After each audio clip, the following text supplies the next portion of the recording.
kale buli ogenda maaso n'ogenda nga otwegattako okola omulimu gw'amaanyi. Tuli ne bannaffe aba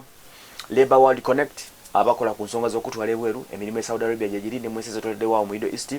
Bakubireko buli muwala buli mulenzi ojja kugenda ngene wewandiisa ensonga zibe ng'ate zitambula. Enamba y'essimu ya Labour World eri ku screen yawo. Bajjako bakola ku mugambi nti Emma yaŋŋambye musooka kumpa omulimu basindikire message bajja kuddamu bakutwala ebweru. Oba oli Bulaaya sindikira referring omuntu wagende ku Labour World ye company eyo eri entitled okutwala ebweru. Kakati waliwo agafulumye ngendako wano nti ate okay kagano kasoyenga leke tandikire kuga Jamie Culture. Olunaku lwa donkedde okufuna reports eziraga nti taata wa Jamie Culture gwe mbadde mmanyi nga taata wa Jamie Culture amanyikiddwa nga omukulu Kabuye Ssembogwa bwakedde ku maca ne yegana Jamie Culture n'ayogera ebyama n'atugamba nti Jamie Culture si mwana we era tabanko mutabani we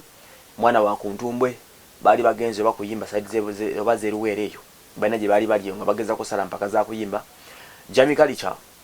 n'ayimba n'abaya w'amannyo ko abayimba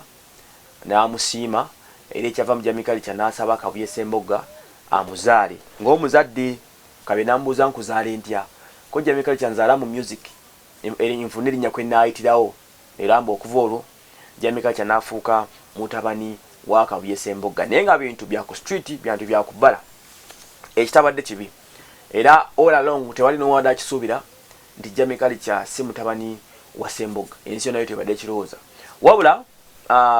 finally Ssembogga avudde n'ayogera amazima n'agamba nti Jamie Culture si mutabani we naye ng'ekimwogeza ekyo one Jamie Culture olwaga afulumya agamba nti yagudde eddalu okusinziira ku bigenda wansi ku street nti zaavuddeko yalaluseemu era nga alabika embeera gyalimu si nnungi we yalaluseemu ababadde bamwetoolodde ne bakubira Kabuye Ssembogga nga bagamba nti taata we yali concerned ku bulamu bwe kati naaba nga alina okuva revealing ekituufu nti ono omwana si mutabani we. Second ekirala Ssembogga agambe nti Jamie Culture ebintu byekolakola bimuswaza ng'okuba nti musiraamu ate ku side emu munyenyi wa nsaasi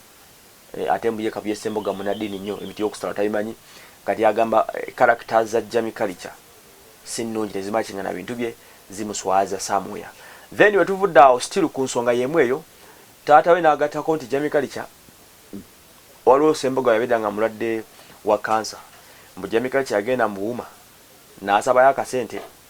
ng'agamba nti akasente kakujjanjaba taata we omukulu Kabuye Ssembogga mbu ate akasente ako tekakola ki tekatuukayo akasente mbu tekatuukayo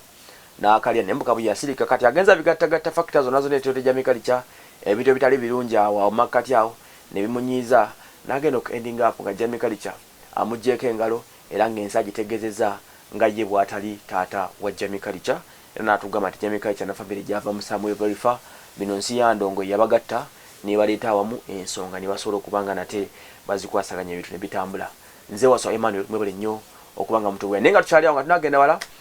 Jamie Culture ye mulalu si mulalu sagalaga nti mulalu but bintu byamutabuseeko reports are indicating nti yalaluseemu but of which I think ndowooza depression tezibatawanya kubanga tebakyayimba tebakyafuna ssente tebakyakola ki ebintu si byangu yedde n'akatono. Nze waswa Emmanuel.